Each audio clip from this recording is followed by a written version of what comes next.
Σεβασμιότατε, σεβαστοί πατέρες, κύριε Γιάννη Καρκάλα, κύριε Μιχάλη Μελέτη, κυρία Πέτρου, πρώτη διευθύντρια του Μουσικού Σχολείου, αγαπητοί συνάδελφοι που φιλοξενείστε από το Μουσικό Σχολείο, από την Ισπανία, τη Γαλλία, την Αγγλία, συνάδελφοι, κυρίες και κύριοι, σας ευχαριστούμε πάρα πολύ που σήμερα είστε εδώ μαζί μας, μέσα στην εποχή της Άνοιξης, μαζί με αυτά τα παιδιά, για να ακούσουμε ύμνους βυζαντινούς και ύμνους από τη Δύση. Είναι πολύ σημαντική δουλειά που ο κύριος Παυλίδης, η κυρία Μελέτη, η κυρία Σιάρα και η κυρία Χατζάκη ετοίμασαν. Το σημαντικότερο όμως για μας είναι ότι αυτά τα παιδιά, Μαέστρο Γιάννη Καρκάλα και κύριε Μιχάλη Μελέτη, είναι σήμερα εδώ για να τιμήσουν εσάς. Είναι πολύ σημαντικό για μας τους εκπαιδευτικούς να δίνουμε το παράδειγμα στα παιδιά, να τιμούν ανθρώπους που έχουν προσφέρει πάρα πολλά. Μου λέγατε πριν, κύριε Καρκάλα, ότι 13 μαθητές σας είναι καθηγητές στο σχολείο. Πέρα από όλα αυτά, η προσφορά και των δυο σας στην πόλη, στον πολιτισμό, στη μουσική, στις αξίες είναι σημαντική. Και επιτέλους θα πρέπει τα παιδιά, τα σημερινά παιδιά, να έχουν αξίες. Σήμερα αξίες για τα παιδιά μας είστε εσείς. Ευχαριστούμε πάρα πολύ όλους και σας ευχόμαστε να συμμετέχετε σε ό,τι το Μουσικό Σχολείο κάνει με πολύ αγάπη. Ετοιμάζει τα παιδιά να είναι ολοκληρωμένοι πολίτες αύριο. Σας ευχαριστώ πολύ.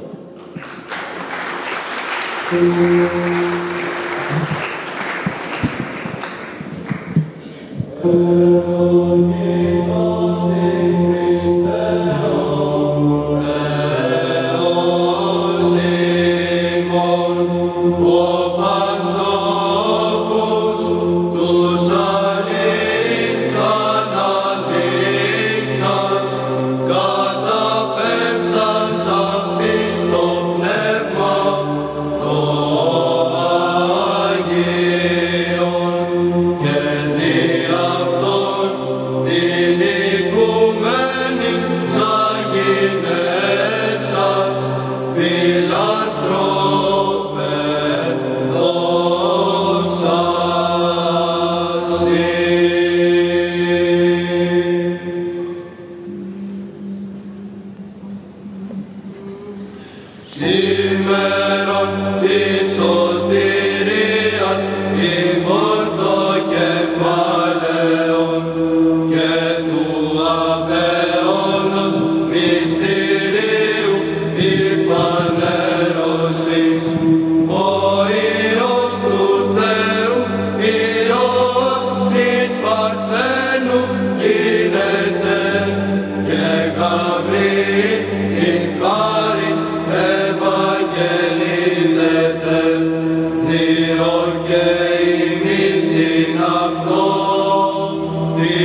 Συγκεντρωθήκαμε σήμερα εδώ, στο Πάνσεπτο Ιερό Ναό Ευαγγελιστρίας Νέας Ιωνίας Βόλου, για δύο λόγους. Ο πρώτος, για να παρουσιάσουμε το πολιτιστικό μας πρόγραμμα με θέμα θρησκευτική ποίηση και μουσική σε Ανατολή και Δύση. Ο δεύτερος, για να τιμήσουμε δύο εξέχουσες μορφές του τόπου μας, που εδώ και δεκαετίες υπηρετούν και φωτίζουν αυτή την ποίηση και μουσική, αναδεικνύοντάς τες παράλληλα με τη γνώση τους, τη δράση τους και το ήθος τους. Αποτελούν παράδειγμα για εμάς και τους μαθητές μας και αισθανόμαστε ευγνωμοσύνη και υποχρέωση για ό,τι έχουν προσφέρει στην τέχνη που κι εμείς υπηρετούμε και στην προσωπική μας καλλιέργεια. Ευχόμαστε ο Θεός να χαρίζει στον καθένα προσωπικά και στις οικογένειές τους υγεία, μακροημέρευση και δύναμη, ώστε να συνεχίσουν με τον ίδιο ζήλο να μας καθοδηγούν και να μας διδάσκουν για πολλά ακόμη χρόνια. Στα πλαίσια αυτής της σύντομης εκδήλωσης δεν είναι δυνατόν να αποτυπωθούν ούτε και να παρουσιαστούν όλα τα χαρακτηριστικά στοιχεία της εκκλησιαστικής ποίησης και μουσικής. Περιοριστήκαμε στην αναφορά ορισμένων εξ αυτών και στην απόδοση αντίστοιχων ενδεικτικών ύμνων. Κάναμε την αρχή. Θέλουμε και πιστεύουμε πως με τη βοήθεια του Θεού η προσπάθειά μας θα συνεχιστεί. Οι μαθητές του σχολείου μας, παρά τη δυσκολία του εγχειρήματος, οι ειδικοί γνωρίζουν πολύ καλά, ανταποκρίθηκαν και αφιέρωσαν αρκετό από τον πολύτιμο χρόνο τους. Καλή σας ακρόαση.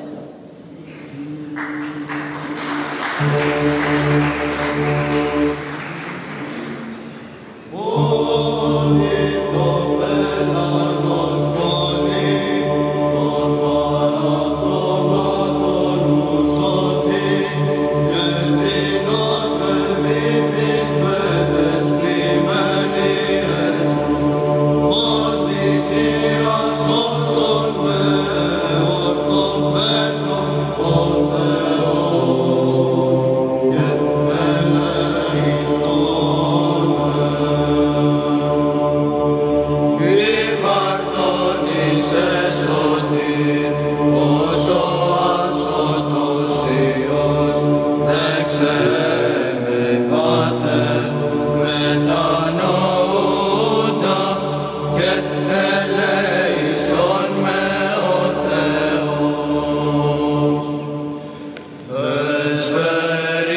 Ο χριστιανισμός και οι πνευματικές αναζητήσεις του εκφράζονται με τη λατρεία των πρώτων χριστιανών.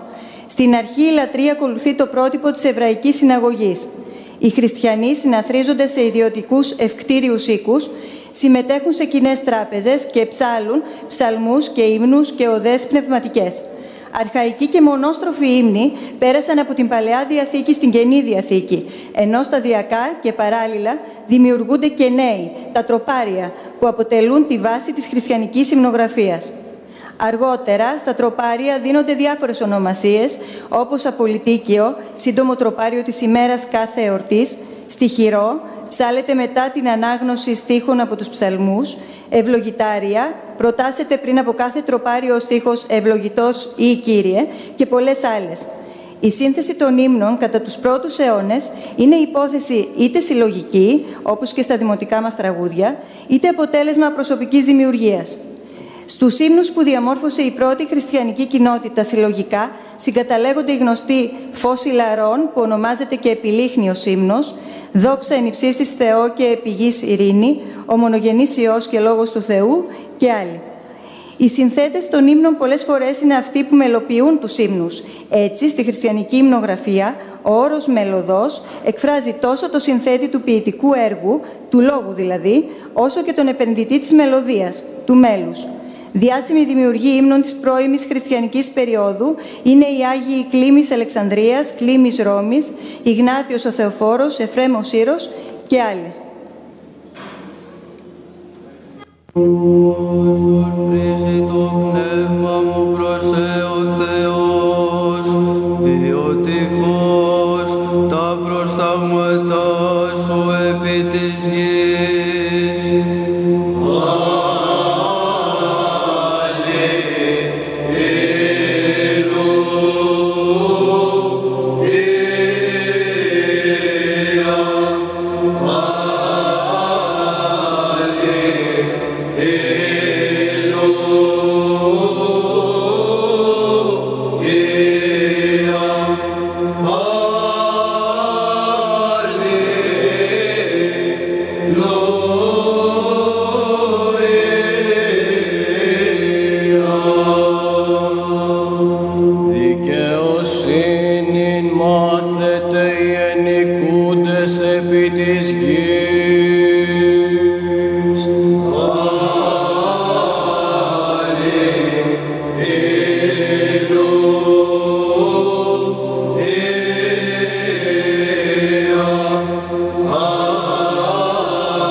Lord.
Η χριστιανική ποίηση έφτασε σε υψηλό επίπεδο με τον χαρισματικό Γρηγόριο τον Ναζιανζινό, 4ος αιώνας, ο οποίος αξιοποίησε την εθνική παράδοση για να τιμήσει τον χριστιανισμό.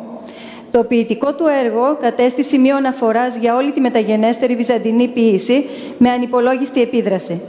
Από τα μέσα του 5ου αιώνα παρουσιάζεται ένα νέο είδος τροφικής μουσικής και ποιητικής δημιουργίας, το κοντάκιο. Πρόκειται για έναν ύμνο με πολλά τροπάρια και κύρια χαρακτηριστικά το προήμιο, τους οίκους, τον ηρμό, το εφήμνιο, την ακροστιχίδα. Η μετρική του κοντακίου είναι ρυθμοτονική και ισχύουν οι αρχές της ισοσυλλαβίας και της ομοτονίας. Το μόνο κοντάκιο που επέζησε ολόκληρο στη λειτουργική πράξη της Εκκλησίας και αποτελεί λαμπρό δείγμα αυτού του είδους είναι ο ακάθιστος ύμνος. Αποτελείται από 24 οίκους, 3 προήμια, 2 εφήμνια, ενώ έχει και αλφαβητική ακροστιχίδα. Η πατρότητά του αμφισβητείται, αν και από πολλούς αποδίδεται στο Ρωμανό το Μελωδό, που συνέγραψε περισσότερα από 1000 κοντάκια και αναγνωρίζεται ως ένας από τους μεγαλύτερους ποιητές στην ιστορία της ελληνικής λογοτεχνίας.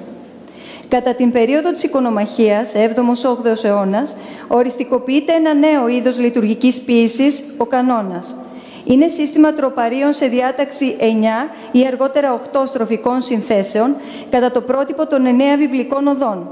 Κάθε οδή έχει στην αρχή ένα τροπάριο, τον ηρμό, και ακολουθούν 3 ή 4 τροπάρια, εκ των οποίων το τελευταίο ονομάζεται Θεοτόκιο, επειδή αναφέρεται στη Θεοτόκο Μαρία. Οι ηρμοί της κάθε οδής σχηματίζουν τις λεγόμενες καταβασίες και ψάλλονται ξανά στο τέλος των οδών. Από μουσικής απόψεως, κάθε οδή έχει τη δική της μελωδία και έτσι η μουσική ποικιλία σπάζει τη μελισματική μονοτονία του κοντακίου. Από υμνολογικής απόψεως, ο κανόνας εισάγει τη δογματική διδασκαλία, απομακρύνοντας το συναισθηματικό λυρισμό του κοντακίου. Ο Ανδρέας Κρήτης, με το γνωστό του έργο Μέγας Κανών, ο Ιωάννης ο Δαμασκηνός, ο Κοσμάς ο Μελωδός, ο Θεοφάνης, ο Ιωσήφ ο Υμνογράφος, οι αδελφοί Θεόδωρος και Ιωσήφ της Μονής του Στουδίου, είναι οι μεγαλύτεροι δημιουργοί κανόνων στην ιστορία της χριστιανικής υμνογραφίας. Ύμνους συνέθεσαν και κοσμικοί, αλλά και αυτοκράτορες. Ο Ιουστινιανός λέγεται ότι συνέθεσε το γνωστό «Ο μονογενής Υιός και Λόγος του Θεού». Ο Λέων ο Έκτος ο Σοφός συνέθεσε τα 11 εωθινά τροπάρια, ενώ ο γιος του, Κωνσταντίνος ο Πορφυρογέννητος, έγραψε με βάση αυτά τα 11 αναστάσιμα εξαποστηλάρια. Από τις γυναίκες, οι μοναχοί Κασιανοί είναι οι πιο γνωστοί, όχι μόνο για το ομώνυμο τροπάριο της Μεγάλης Τρίτης, αλλά και για άλλους ύμνους της Μεγάλης Εβδομάδος. Η άνθηση της λειτουργικής υμνογραφίας διαρκεί μέχρι τον 11ο αιώνα και έκτοτε με την οριστικοποίηση των λειτουργικών βιβλίων ξεκινάει η παρακμή.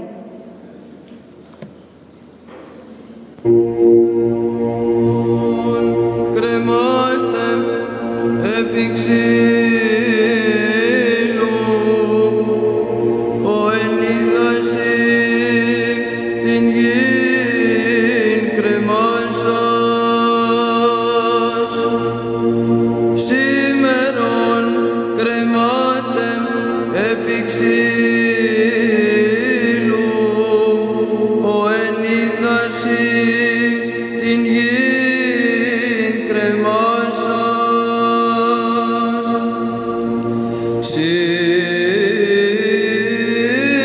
σήμερον κρεμάται επί ξύλου ο ενίδαση την γην κρεμάσας στέφανον εξακανθών περιτίθεται ο των αγγέλων βασιλεύς ψευδήν πορφύραν περιβάλλεται ο περιβάλλον των ουρανών ενεφέλες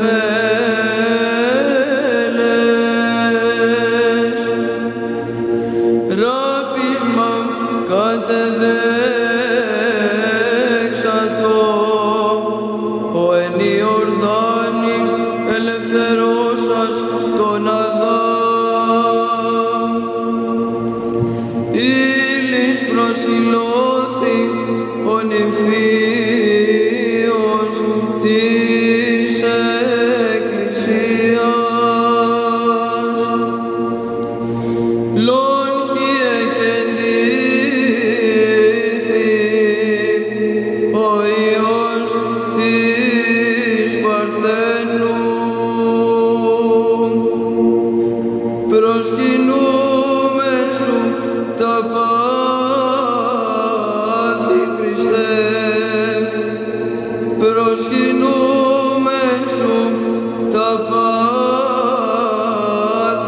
Χριστέ, προσκυνούμεν σου τα πάθη Χριστέ, δείξον ημίν και την ένδοξον σου Ανάσταση.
είναι η τέχνη και η επιστήμη των ήχων. Είναι εκείνη που καταδύεται στην ανθρώπινη ψυχή και την επηρεάζει βαθύτατα. Η μελωδία είναι αποτέλεσμα συνδυασμού αρμονίας και ρυθμού και η δύναμη καθώς και η παιδαγωγική της αξία αναγνωρίζονται από τα αρχαία χρόνια μέχρι και σήμερα. Αναπόφευκτα και οι χριστιανοί από τους πρώιμους χρόνους χρησιμοποίησαν τη μουσική στις λατρευτικές τους συνάξεις. Κατά τον Ιωάννη τον Χρυσόστομο, μέλος και λόγος είναι στοιχεία ομόλογα, τα οποία συντίθενται με σκοπό την εκπαίδευση, αλλά και την ψυχαγωγία των πιστών. Κατά τον Γρηγόριο Νήσης, η μελωδία αναδεικνύει το βαθύτερο νόημα των ύμνων, ερμηνεύει την των λεγόμενων διάνοιαν. Η λειτουργική μουσική των πρώτων χριστιανών είναι είδος καθαρά φωνητικό και ανόργανο, καθώς απαγορεύεται σε αυτό η χρήση μουσικών οργάνων, όχι βέβαια από αντιπάθεια προς τα μουσικά όργανα, αλλά λόγω της πνευματικότητας της χριστιανικής λατρείας. Η ανθρώπινη φωνή υπερέχει έναντι οποιοδήποτε μουσικού οργάνου, διότι έχει την ικανότητα του συνδυασμού λόγου και μελωδίας. Η μουσική όμως της χριστιανικής εκκλησίας στις ανατολικές επαρχίες του Βυζαντινού κράτους είναι και μονοφωνικό είδος. Αυτό σημαίνει ότι υπάρχει μόνο μια μελωδική γραμμή, χωρίς πρόσθετα μέρη ή συνοδεία, σε αντιδιαστολή με την πολυφωνική και την ομοφωνική. Αυτός ο τύπος της μουσικής, ο μόνος που υπήρχε και στην αρχαία Ελλάδα, διασώθηκε με την εκκλησιαστική μουσική, βυζαντινή μουσική, γρηγοριανό μέλος. Από τους πρώτους χριστιανικούς χρόνους, οι χριστιανοί συμμετέχουν στη λατρευτική σύναξη ψάλλοντας ή διαβάζοντας τα αναγνώσματα από κοινού. Άλλες φορές προηγείται ένας, ενώ το υπόλοιπο εκκλησίασμα ακολουθεί ή επαναλαμβάνει το εφήμνιο. Με τη διάδοση του χριστιανισμού και την αύξηση του αριθμού των πιστών, δημιουργείται η ανάγκη για την εφταξία και την ομοφωνία στο χώρο λατρείας και έτσι το ομοθυμαδόν και το ενενιστόματι δίνει τη θέση του στην τάξη των ψαλτών ή των χοροδιών που δημιουργούνται.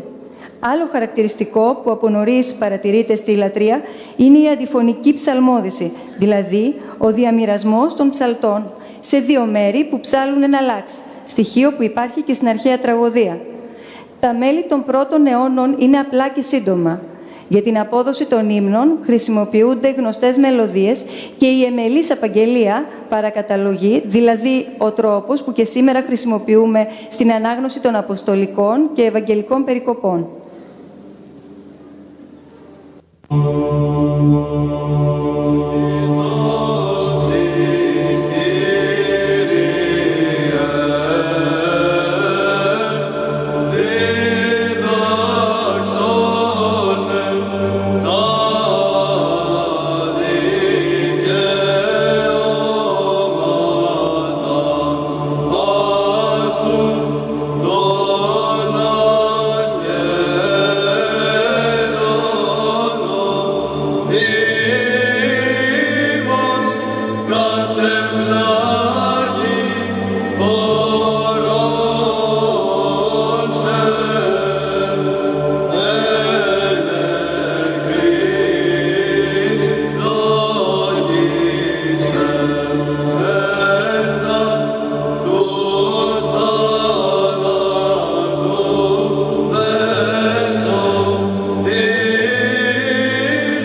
εκκλησιαστική μουσική ή η ψαλμοδία είναι ένα μεγάλο κεφάλαιο του ελληνικού πολιτισμού.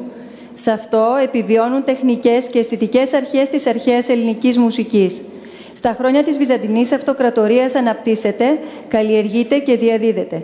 Διαμορφώνει πλήρες θεωρητικό σύστημα και δημιουργεί τη σημειογραφία, δηλαδή δική της γραφή, ως βοήθημα της προφορικής παράδοσης.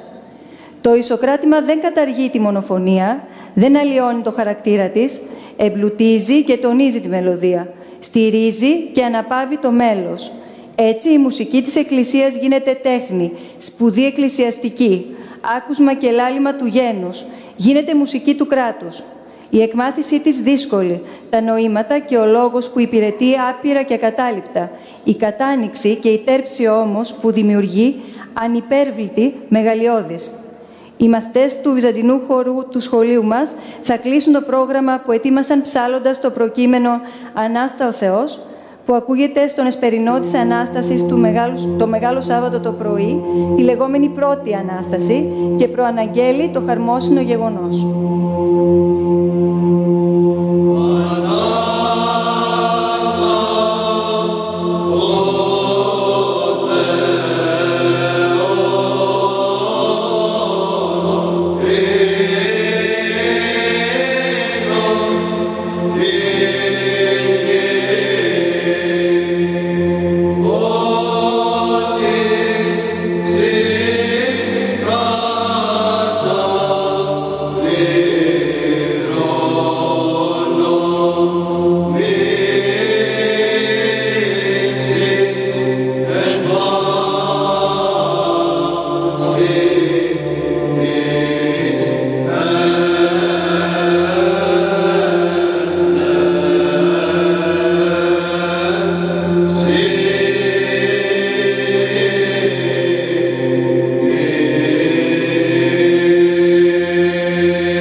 Ο Θεμιστοκλής Πολυκράτης γεννήθηκε το 1863 στη Φιλιππούπολη και πέθανε στην Αθήνα το 1926. Συνέθεσε πολυφωνική μουσική για την Ορθόδοξη Εκκλησία. Λέγεται ότι είναι αμφίβολο εάν άφησε κάποιο λειτουργικό μέλος χωρίς να το μελοποιήσει. Ωστόσο, οι εκκλησιαστικές του συνθέσεις παρέμειναν ανέκδοτες, με μόνη εξαίρεση το περίφημο τροπάριο της Κασιανής. Ο Πολυκράτης, έχοντας βαθιά γνώση της αρμονικής τέχνης και ένα πηγαίο συνθετικό ταλέντο, κινήθηκε σε απόλυτα προσωπικούς μουσικούς χώρους, με το σεβασμό που αρμόζει στις εκκλησιαστικές συνθέσεις, συνδυασμένο όμως με τη λεπτότητα και την γλυκύτητα του ύφους. Ορισμένες φορές, σε κάποια σημεία των έργων του, γίνεται χρήση καθαρά διστικτικών τεχνικών. Ο Πολυκράτης δέχτηκε αφενός επιδράσεις από το διδάσκαλό του Αλέξανδρο Κατακουζινό, τον οποίο λάτρευε, και αφετέρου από τη ρωσική εκκλησιαστική μουσική με τρόπο γόνιμο και δημιουργικό. Όλες σχεδόν οι συνθέσεις του είναι γραμμένες για ακαπέλα ανδρική χοροδία. Τα μετέπειτα χρόνια κάποιες διασκευάστηκαν για μεικτή. Οι συνθέσεις του Πολυκράτη εξακολουθούν να ψάλλονται και σήμερα, καθώς αποτελούν τον ακρογωνιαίο λίθο του ρεπερτορίου των πολυφωνικών ελληνοορθόδοξων εκκλησιαστικών χοροδιών.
Ο Τζιοβάνι Περλουίτζι ντα Παλεστρίνα ήταν Ιταλός ανιγνησιακός συνθέτης, κατά κύριο λόγο χριστιανικής μουσικής και ο πιο γνωστός εκπρόσωπος του 16ου αιώνα της Ρωμαϊκής Σχολής της Μουσικής Σύνθεσης.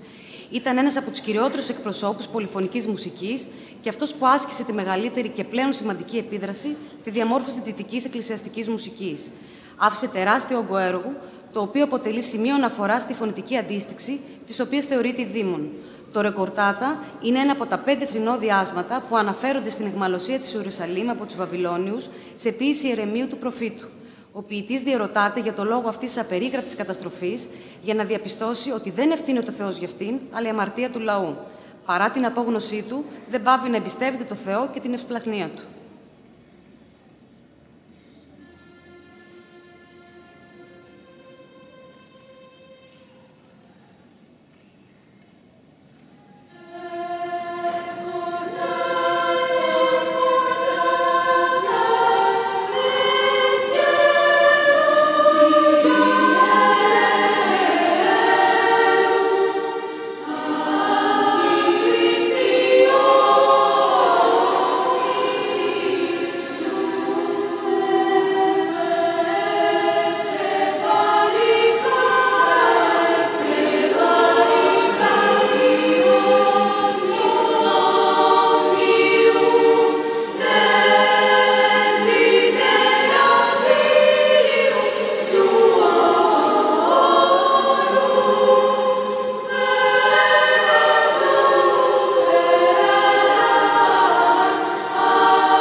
Το Ave Maria αποτελεί τίτλο που προέρχεται από τις 2 πρώτες λέξεις προσευχής των Καθολικών προς την Παναγία και που απαγγέλλεται στη λατινική γλώσσα.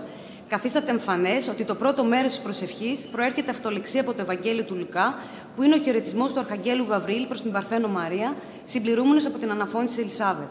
Επίσης, με τον τίτλο Ave Maria, τιτλοφορούνται στην Καθολική Εκκλησία και άλλοι ύμνοι προσευχές προς τη Θεοτόκο. Σημειώνεται πως οι λέξεις αυτές επέδρασαν βαθύτατα τη φαντασία πολλών καλλιτεχνών, κυρίως της Δύσεως, εκ των οποίων άλλοι μεν ζωγράφοι και άλλοι δε μουσουργοί, τιτλοφόρησαν έργα τους με θέμα Ave Maria, που αποτελούν αθάνατα αριστουργήματα τέχνης.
Τα spirituals είναι ένα είδος λαϊκού αφροαμερικάνικου τραγουδιού με έντονο το θρησκευτικό στοιχείο. Τα spirituals συνδέονται παραδοσιακά τόσο με τα blues όσο και με την jazz μουσική και αποτελούν κυρίως έκφραση της θρησκευτικής πίστης. Είναι γνωστό ότι πολύ σημαντικό ρόλο στη διαμόρφωση της jazz έπαιξε η θρησκευτικότητα των νέγρων. Η νέα θρησκεία ήταν ένα μέσο που μπορούσε να προσφέρει λυτρωτική διέξοδο και ελπίδα στους δούλους. Οι νέγροι παρατήρησαν μια μεγάλη ομοιότητα ανάμεσα στη δική τους καταποίηση και την καταποίηση των Εβραίων της βίβλου. Καθώς από την Αφρική είχαν φέρει το μουσικό ένστικτό τους και τη δυνατότητα να συνθέτουν αυθόρμητα απλές μελωδίες, ήταν φυσικό να εκφράσουν την ελπίδα τους στο Θεό με θρησκευτικά τραγούδια. Τα λόγια σε αυτές τις μελωδίες είναι συχνά παρμένα από χωρία της βίβλου, όπου θριαμβεύει το καλό.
to the river to pray, studying about the good old way.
είναι Άγιος της Καθολικής Εκκλησίας, ιδρυτής του τάγματος των Φραγκισκανών. Κατά τη διάρκεια μιας αρρώστιάς του, είδε δύο όνειρα τόσο συγκλονιστικά που τον οδήγησαν στην αμετάκλητη απόφαση να αφιερωθεί ολοκληρωτικά στο έργο της φιλανθρωπίας. Στόχος της φροντίδας του ήταν οι φτωχοί και σε αυτούς έδειχνε έμπρακτα την αγάπη του.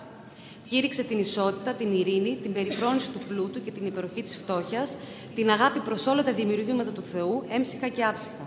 Ανακηρύχθηκε Άγιος το 1228 από τον Πάπα Γρηγόριο τον Ένατο. Η μνήμη του τιμάται στις 4 Οκτωβρίου.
Ρωμαιοκαθολικός ύμνος προς την Υπεραγία Θεοτόκο που ψάλλεται στις μεγάλες θεομητορικές γιορτές.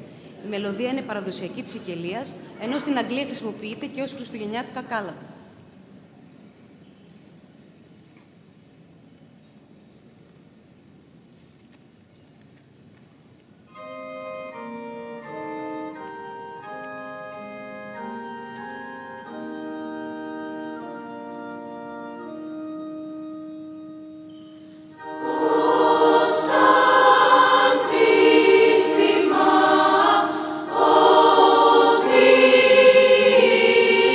Sima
della Cena, λειτουργικός ύμνος που πραγματεύεται την ένωση των πιστών σε ένα σώμα μετά τη Θεία Μετάληψη.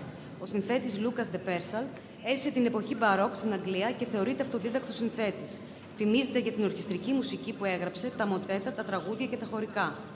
Το χωρικό είναι ένα είδος ύμνου που συνδέεται κυρίως με τον γερμανικό προτεσταντισμό. Ο Μαρτίνος Λούθυρος και οι ματαιριθμιστές σύντροφοί του δημιουργούν τα πρώτα χωρικά. Υιοθετούν ορισμένα άσματα του γρηγοριανού μέλους και άλλα από λαϊκές πηγές ή από την κοσμική μουσική. Αυτοί οι ύμνοι μεταγράφονται για να άδονται από τετράφωνη χοροδία.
Secret Garden είναι ένα μουσικό δίδυμο με ιρλανδικές και νορβηγικές καταβολές. Το όνομά του στα ελληνικά σημαίνει μυστικός κήπος, ενώ το είδος της μουσικής τους καλείται New Instrumental. Το δίδυμο απαρτίζουν η Ιρλανδέζα παίκτρια βιολιού Φιωνοάλα Σέρι και ο Νορβηγός συνθέτης και πιανίστας Ροφ Λούβλαντ. Το 1995 κατέκτησαν την πρώτη θέση στο διαγωνισμό της Eurovision, εκπροσωπώντας στη Νορβηγία με τη μουσική σύνθεση Nocturne. Ήταν η πρώτη και μοναδική φορά μέχρι σήμερα που ένα ορχιστρικό κομμάτι κέρδισε το διαγωνισμό. Μία από τις μεγαλύτερες τους επιτυχίες, έχοντας εκατοντάδες επανεκτελέσεις στη δισκογραφία αλλά και στην τελική ένταξη στις λειτουργικές ανάγκες Δυτικής Εκκλησίας, είναι το τραγούδι You Raise Me Up, με το οποίο η χοροδία θα κλείσει το πρόγραμμά της.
When I am down and oh my soul so weary, when troubles come and my heart burdened be, then I am still and wait here in the silence until you come and sit a while with me.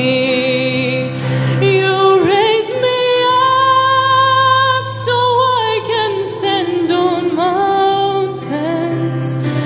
You raise me up to walk on stormy seas. I am strong when I am on your shoulders. You raise me up to more than I can be. You raise me up so I can stand on mountains. You raise me up to walk on stormy seas. I am strong when I am on your shoulders. You raise me up to more than I can be.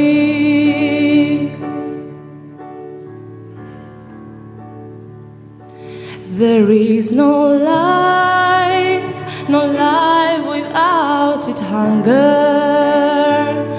Its restless heart beats so imperfectly. But when you come and I am filled with wonder, sometimes I think I glimpse eternity. You raise me up so I can stand on mountains. You raise me up to walk on stormy seas. I am strong when I am on your shoulders. You raise me up to more than I can be.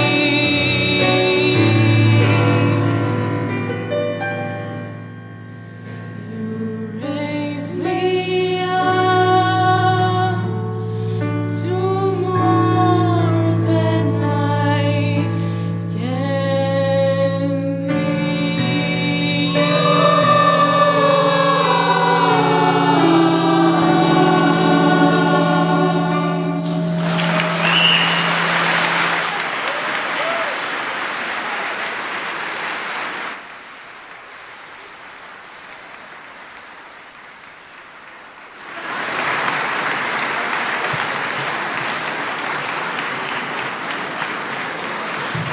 Αυτά τα όμορφα και καλά παιδιά μας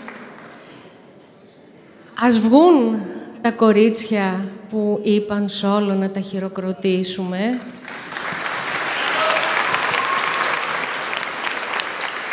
Ας έρθει παρακαλώ και ο Βυζαντινός χορός. Να έρθει και ο Βυζαντινός χορός. Και βέβαια και οι καθηγητές.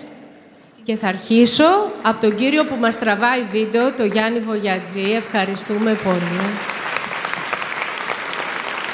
Καθηγητής μουσικής, τον κύριο Κολέτσιο, την κυρία Παλατσού,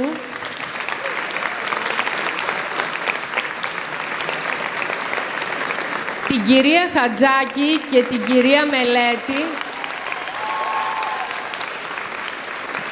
Ξέρετε, εγώ δεν μπορώ να χειροκροτήσω, αλλά χειροκροτώ πολύ από την καρδιά μου. Την κυρία Σιάρα, ευχαριστούμε πολύ. Και τον υποδιευθυντή του σχολείου, τον κύριο Παυλίδη, υπεύθυνο στο Βυζαντινό χορό.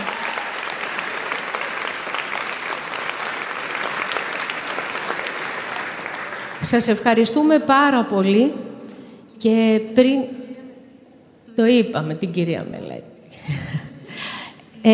Η συλλογικότητα και οι οικογενειακές σχέσεις που έχουμε στο μουσικό σχολείο νομίζω είναι φανερές. Ευχαριστώντας τον Διευθυντή Δευτεροβάθμιας κύριο Σαβελίδη για την παρουσία του και πριν ο Σεβασμιότατος κλείσει την εκδήλωσή μας με τις ευλογίες του, θα ήθελα να καλέσω εδώ τα εγγόνια. Θα ήθελα να καλέσω τον Μιχάλη Μελέτη και τον Τάσο Παυλίδη, τους εγγονούς του κυρίου Μελέτη.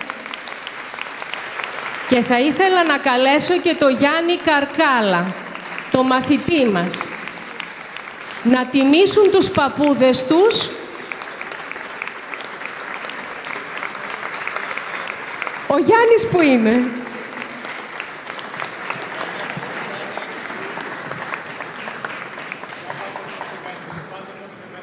Ευχαριστούμε πολύ, κύριε Καρκάλα, κύριε Μελέτη.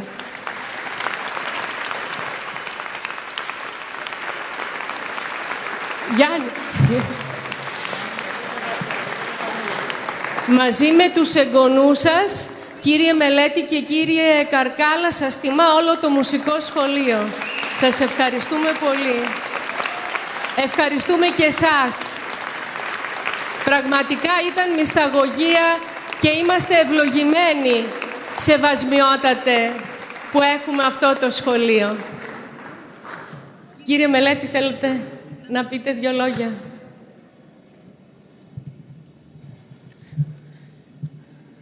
Ο άνθρωπος μαθαίνει μέχρι να γεράσει. Εγώ απόψε έμαθα πολλά. Έμαθα να αγαπάω πρώτα, βλέποντας τις αθώες και τις αγνές καρδιές των παιδιών. Σεβασμιότατε, η παρουσία σας μας δίνει δύναμη για κάθε βήμα της ζωής μας. Θα μπορούσα να πω πολλά. Ο χρόνος είναι περιορισμένος. Δύο λέξεις μόνο. Δύο ευχαριστίες στην κυρία Τζανετοπούλου, που είναι η ψυχή του μουσικού σχολείου, τη διευθύντρια,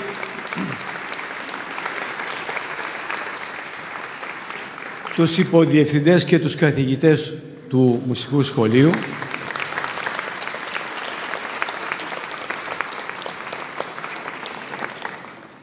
την κυρία Χατζάκη και την κυρία Μελέτη, που με τόσο γλαφυρό τρόπο μας προσήγησαν τις ημέρες του πάθους του Κυρίου μας. Θα ήθελα επίσης να ευχαριστήσω τους δύο χωράρχες, την κυρία Σιάρα, που είναι και μαθήτριά μου, και τον κύριο Βαγγέλη Παυλίδη.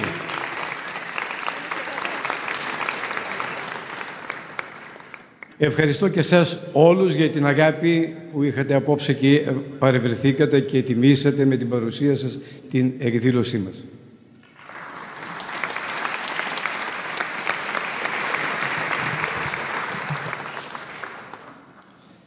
Έχω ακριβώς 51 χρόνια μαέστρος.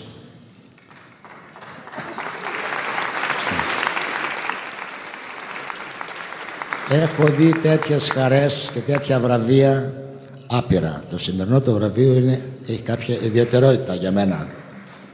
Γιατί προέρχεται από το καλύτερο μουσικό σχολείο της Ελλάδος, το υπογράφω από το Παλμά.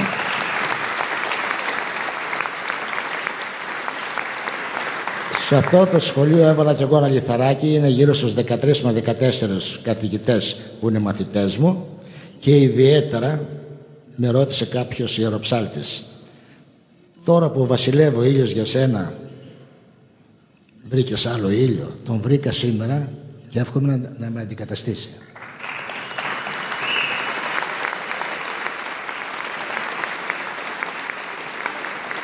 Αυτό το σχολείο πάει καλά επειδή η διευθύντρια, από ό,τι κατάλαβα από την σύντομη γνωριμία που έχουμε, αγαπάει τα παιδιά του σχολείου σαν δικά της, τους καθηγητές σαν αδέρφια και τους έχει ενώσει σαν μια γροθιά. Εύχομαι να είναι πάντα καλά και να κρατήσει το πηδάλιο συνέχεια σε αυτή την χαρά. Να είστε καλά, Χριστόνα.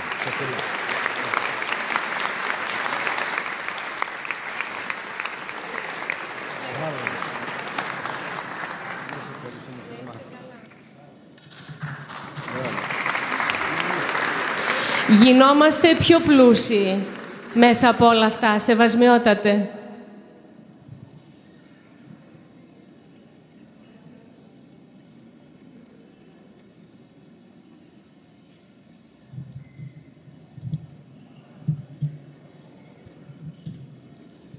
Σεβαστοί πατέρες, κύριε Διευθυντά της Δευτεροβάθμιας Εκπαίδευσης, θα συμφωνήσω απόλυτα με τη Διευθύντρια.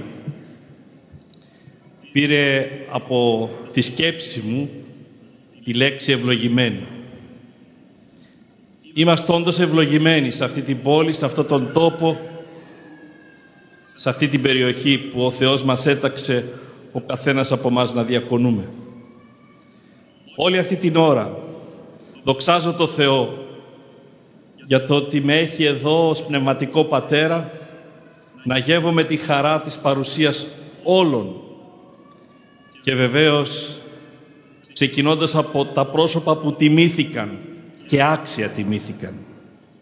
Και εσείς μεν αξιολογείτε ως ειδικοί την τέχνη τους, την προσφορά τους στη μουσική, τόσο στη Βυζαντινή όσο και στη Δυτική. Επιτρέψτε μου όμως να προσθέσω τη δική μου τιμή στο ήθος αυτών των ανθρώπων. Γιατί θα μπορούσαν όντως να παραμείνουν μόνο με την τέχνη τους, να την κρατήσουν με μυστικά δικά τους και κυρίως να νιώσουν αυτάρκεια για αυτό το τάλαντο που ο Θεός τους χάρισε. Σήμερα όμως είναι μεγάλη γιατί ακριβώς αυτό το τάλαντο του Θεού το κράτησαν στα χέρια τους με ήθος, που είναι το πιο σημαντικό απ' όλα. Τους ξέρω πλέον 18 χρόνια και τους δύο.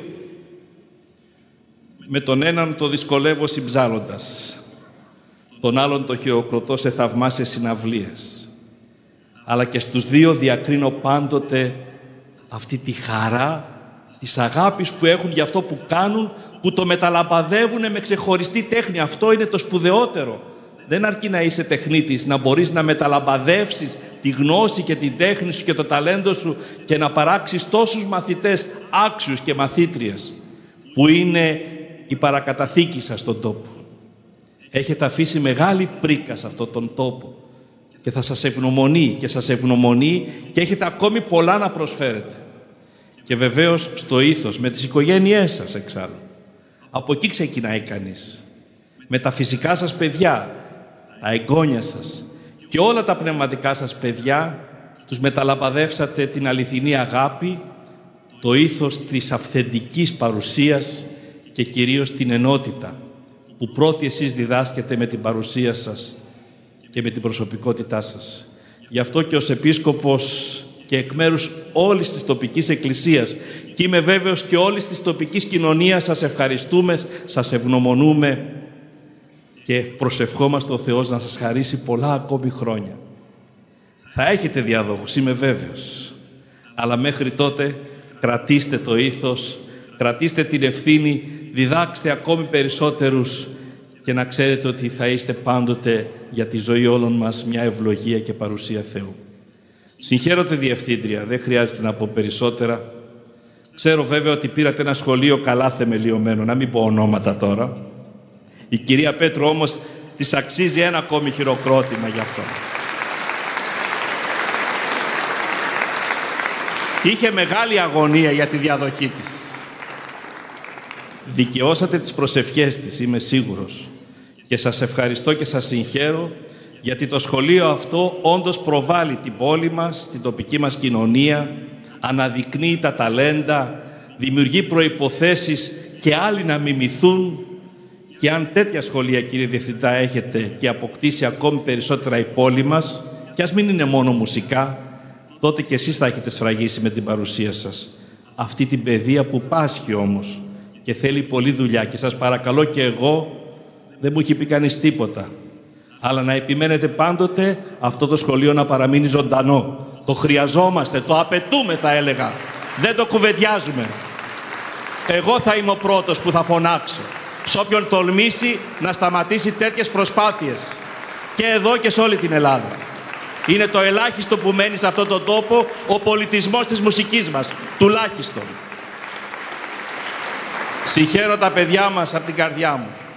Τα ευλογώ, προσεύχομαι για αυτά ο Θεός να τους χαρίζει δύναμη, να πάρουν ό,τι καλύτερο από τους δασκάλους τους.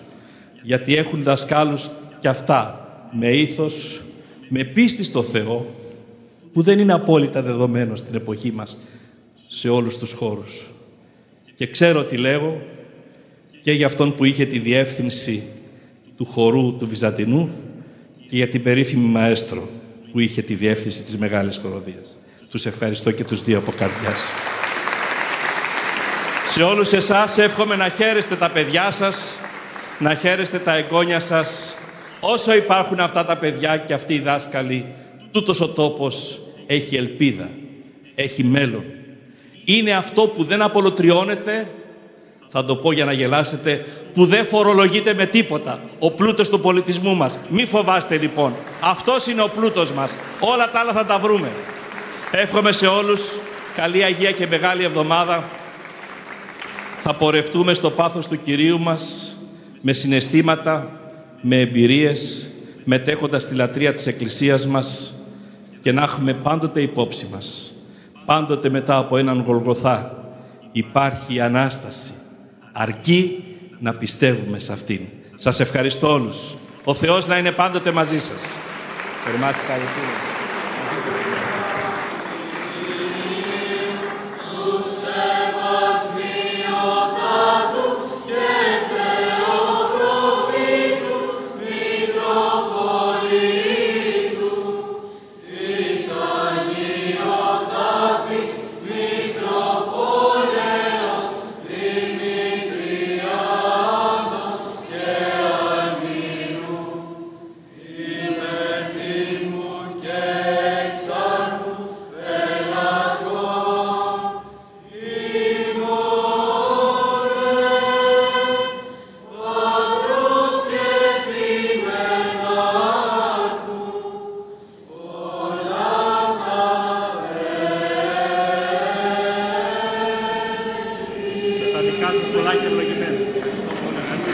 Καλή Ανάσταση.